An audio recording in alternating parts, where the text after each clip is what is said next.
Jarri Arabaa kunii gaafa nuyi ingalla jennee itti dubbanne mataa baatu.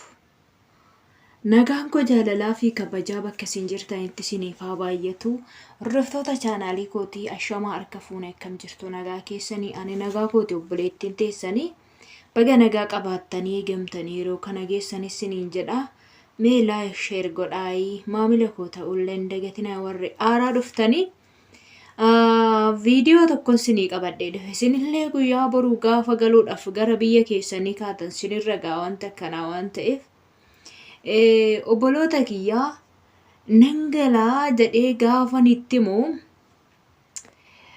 duratti anomaa rakkoo takka hin qabne giiftiin tiyyaa harkaan kun akkatti girgiddaa beektu akkatti girgiddaa xaraguu qabde jechaadha. Takkoo girgiddaa na dhiqsiistii. Girgiddaa kun jammare girgiddaa waggaa jaadarasii otoo hin dhiqinanii miilan ani galuu kaanan galuuf waanan ka'eefu jechaadha. Girgiddaan hinafuu carqiin eessaa hinafuu yeroo dhaqqabdetti natti himti yoo naqqabnetti immoo bilbilaan dawwaltee kana godhe fuudhi sana fuudhetti. Ani dhanna keenya kana ibsaadhaan hojjeta ta'uu waan isaan se'an hin beeku jechaan ibsaa waan tokko yoo ibsaatti sakkaanii ibsaadhaan baay'ee ariifate hojjeta. Hin dadhabdu hin jedhan warra Arabaa kun jechaadha. Ijoolleen kun hin dadhabdi hin beelofti uffata barbaachisaa nyaata barbaachisaa hin jedhan. Innaa homaa miti hundumti isaatu hin darabaa. Dursaan homaa waan takka waggaa kana qixxee hamman taa'e kanatti sana godhii kana godhiin hin jiru ofii kiyyaaf ilaalee hojjedha. Garummaa miila na dhibe barra na dhibe jijjiiramni jecha waan namni namaa godhessi dagachuu osoo hin taane haa galatoomtu. Garummoo maali na sassachuun akkanaa ani nama waan ta'eef dadhabuu hin danda'a. Isilaanan deebi'aadha mi'aajoo ishiinis mana irratti naqqaatessiyaa. Innaa girgiddaan dhiqsiisti gaarabbii jechaadha. Girgiddaan siyaatii meeqa irriibaa kanan hojii hojjechaa oolee ani waan hundaan hojjedha. Nyaata nan hojjedha. Mana qulqulleessuu nanaa ijoolleen tokko nama lama taatanii hojjechuu dandeessu. Ookaniif immoo nyaata kan hin hojjennellee jiraachuu dandeessu. Ani garuu waan hundumaa otoon hojjedhu wanti hundumtuu mataa kiyyatoo ta'ee jiru. Ganamaa ka'ee otoo waan hundumaa qulqulleessee ishee eegaa jiru. Gizee dhuftuu nagaa gaafatte. Isaan booda girgiddaa kana akkatti harkaan xaxxaragdee waan irratteetti kosiin garagaara girgiddaa kana dhiqii jette. Yaa yookaan maaliin dubbadhare? Nyaattee dhugdee jechuu dursamoo kottuu girgiddaa kana dhiqii akkamitti ooltee maal nyaachiste ijoollee maal nyaatan atoo maal nyaatte jechuu dursamoo? Kottu kana dhiqi jechuu dursa. Baay'ee natti dhagahame. Ana rabbi natti dhagahame jechaadha.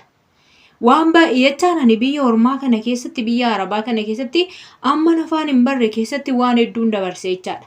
Garuu waan an dabarse sanaa irra caala gaafa nan afaan baruu nama gaarii naaf taatee argamte. Bakka ishee waan gaarii naaf gochuu yaadde. Dursa garuu miidhama hedduun miidhame ani. Yaa ta'u sanis kanas yaa ta'u gaafa nuyi hin galla jenne obboloota koo dhugaa rabbiiti jechaadha. Waanuma baqqaa eenyuudha beektu miti waan ta'e ol fuudhaniituma nurra kaa'uu barbaadu baqqaa. Waanumatti baqqaa dadhabnu sitti fakkaatu. Waan beeluun nutti jirullee itti fakkaatu.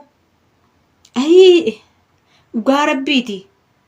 Seexana amma jiru inni fannee ta'urraa nurraa achi deemennaan miti hin jibbina miti seexanumayyoo ta'u ta'ee ani biyya Arabaa hojjettu hin jedhu ta'u mul'atteetuma deemtuyyuu taate jechaadha. Dhugaa rabbiiti. Kaanii miti ana lukti koo hiriir godhanna guba. Dhaabachuu hin danda'u yeroon dhaabadhee akkasittiin kushina dhaabadheen hojii hojjedhaa oola waan ta'eef lukti koo kun baay'ee hiriir godhanna guba. Kulaalitiin koo baay'ee na dhukkubdi turte. Sanas ta'e kanas ta'e garuu fixachuuttan jira. Ammoo fixachuu kee kanatti baana baachisuu barbaadan birra. Dhugaa rabbaa kan dubbadhu kana miti obboloota koo dura nan aare baay'ee tokko aareen otoo lukti koo na dhukkubu otoo baqqaashoo miilli koo kanaaf miidhama baay'ee qabna jechaadha. Nu gisee akkaatti nu laalan waanuma miidhamne fakkaannu warri biyya keessa jiran abeet ishiitti tolee jira akkamitti tolee jira maal fakkaatti jedha. Ayi akkam bultee ollaatu beeka akkatti bule abbaatu beekadhan. Waan itti tolle fakkaanna meekaappii illee dibannu garuu eessaa meekaappii dibannaa miti. Bilbilli kaameraan nu bareessettuma waan itti tole fakkaanna bara. Ruuziin kun xiqqoo ishee waan jedhu garaa namaa sachoofa bifa namaa tanas lush godha mana waan ta'a oolluuf manatti waan affeellamaa oolluuf jechaadha. Kanaaf hin darba wanti hundumtuu ani dabarfachuu ga'e yoo rabbiin jedhe xiqquma naafee boloota kiyyaa abshirisiniin jedha isin immoo waan baay'een dabarse. Dhugaa rabbii dubbachuudhaaf jechaadha.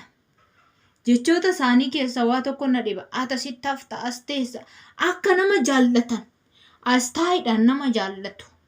Nu bira taayiin nama jaallatu. Maatii kee laali maatii koo laala gaafaati jette immoo mataan ammana ga'ee haaranii boba'u. Akkuma isaan maatii isaanii jaallatan maatii koo nan jaalladha maatiin kiyya na jaallatu. Isa kana garuu ani waan isaan beeku akka isaan akkas godhaniif jechaadha.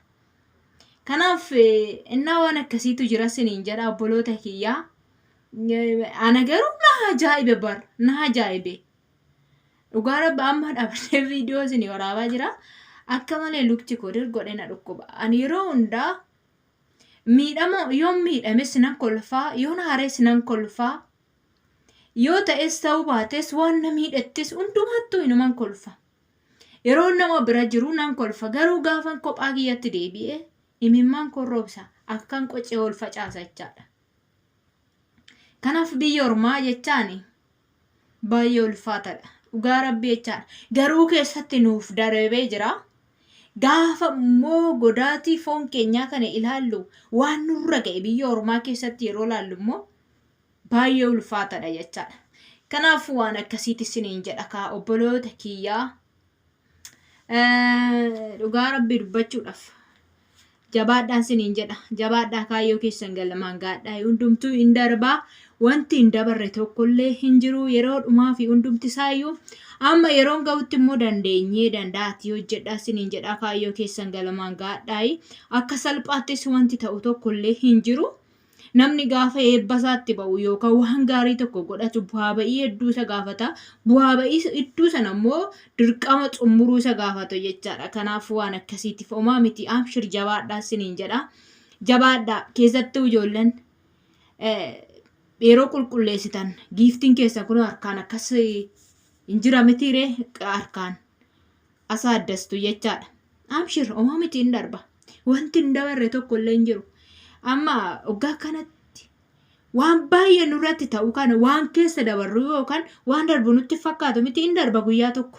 Dabarree ganaa keessa nuyyuu ganaa nuumti kun isaanis nuumti hundumti keenyayyuu biyya lafaa kanarraa darbuuf jirra. Amma dabarru sanatti immoo walirratti garuu waa yaaduunis gaarii miti. Haa ta'u isiniin jedha hundumaafuu jabaadha jajjabaadhati cakkanaa hojjedhaa. Waan na dhaggeeffattaniif galatoomaa yeroo gaarii naaf qabaadhaa. Bye bye turtii gaarii. Ciao.